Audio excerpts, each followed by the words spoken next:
Voyager en toute sécurité, avec fiabilité et qualité. Voilà la grande question à laquelle un événement unique a tenté de répondre.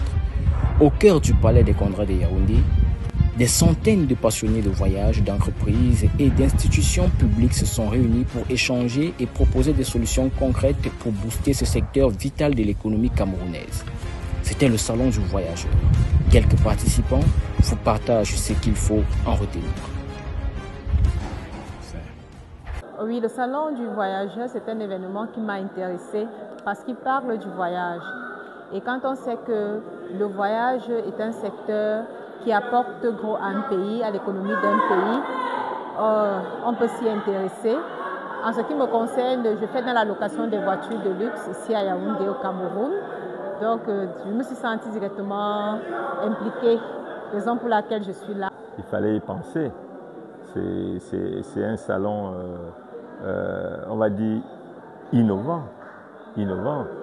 Et c'est un salon qui pose des véritables problèmes qui n'ont pas de réponse.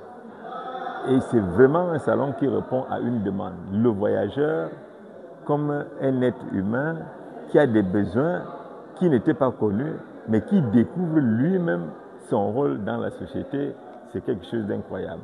Donc il y a ça. Maintenant, sur un plan purement économique, eh ben, on voit très bien que, d'ailleurs, c'est quand on fait les voyages qu'on se rend compte que les gens font des économies pour voyager. Si tu dis que tu pars quelque part, tu dépenses toujours plus d'argent que quand tu restes quelque part dans une... Je trouve l'idée du salon de voyageurs très innovante et elle nous a permis de nous faire connaître, donc de créer cette visibilité et cette émulsion, comme vous pouvez le voir, autour du jeu de société.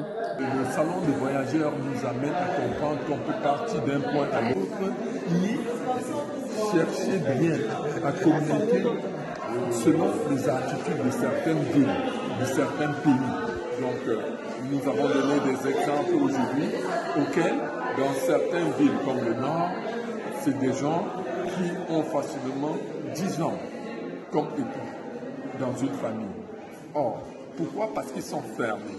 Et lorsque vous voyagez, vous découvrez, vous vous exclamez. Alors qu'en réalité, chez eux, c'est dans le cadre, je ne saurais comment le définir, culturel.